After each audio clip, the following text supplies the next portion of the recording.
Արսումանյան, բայց ասում եք, որ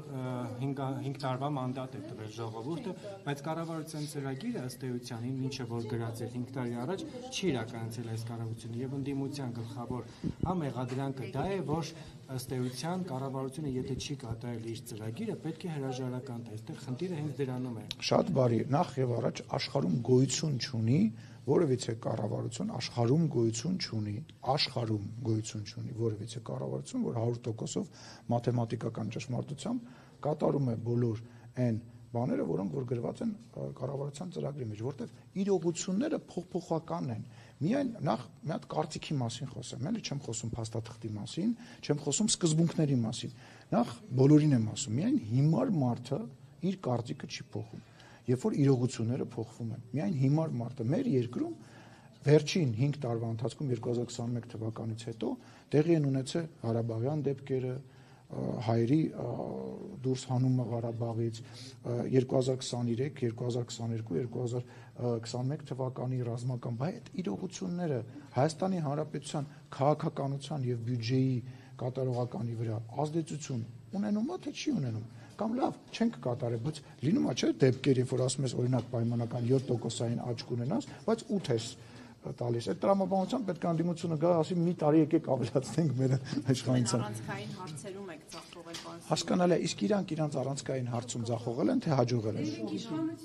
Չէ, իրանք իշխանություն են, հենց պրոբլեմը է դա, ներողություն, հենց պրոբլեմը է նա, որ իրանք մտածում են, որ իրանք իշխանություն չեն, դուք էլ դա կրկնում եք։ Անդիմությունը Չէ, բայց այ շատ շնորհակալ եմ Լուսինե ջան, բայց իրականում ինչ են անում։ Իրանք ունեն փոխնախագահի պաշտոն, որպեսզի իրար ունեն փոխնախագահ, դաթորը դատարկա, իրանք ունեն հանձնաժողովների նախագահների պաշտոն, իրանք ունեն պատվիրակությունների մասնակցության տեղ, իրանք ունեն падգամավորական գործունեության իրավունք։ Մենակ չեն օգտվում, պետք է անկեղծ հիմա չեն օգտվում, հա։ Նախագծերը, օրենքները,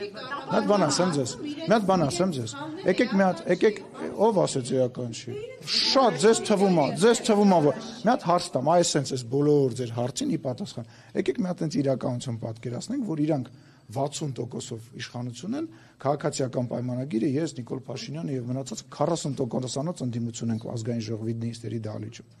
Մենք իշխանություն չէինք լինի, մենք 6 ամիս հետո իշխանություն իրանց ձեռից կվերցնենք, 6 ամիս հետո։ Ինչա՞։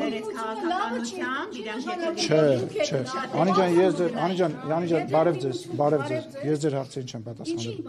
որտեվ դուք անձնական դաշտ եք մտել, ես ձեզ չեմ ցույց։ Ես ձեր հարցերին չեմ պատասխանում, շնորհակալ եմ։ Այլ հարցեր կան։ Հայկ Սարգսյանը Դրա մասին չեմ խոսալու, արդեն խոսացել։ Շրջակա միջավայրի նախարարություն դիմել։ Արդեն խոսել եմ, դրա մասին կխոսեք, հա։ Արդեն կհարցեմ։ առաջիկա դուք 50+1 կստանաք։ Ես վստահ եմ, որ մեր ժողովուրդը մասնավորապես ամսի 8-ի համաձայնագրից հետո եւ այն քայլերից հետո, որոնք արվում են եւ արվելու են միջև ընտրություններ, եթե առաջ մտածում է 51-ը հաստատ կլինի, ես հիմա վստահ եմ, որ մենք շատ ավելի շատ ձայն ենք ստանալու, քան 2021 թվականի ընտրություններին կարող ենք նույնիսկ դրա հետ կապված մարժ գանք։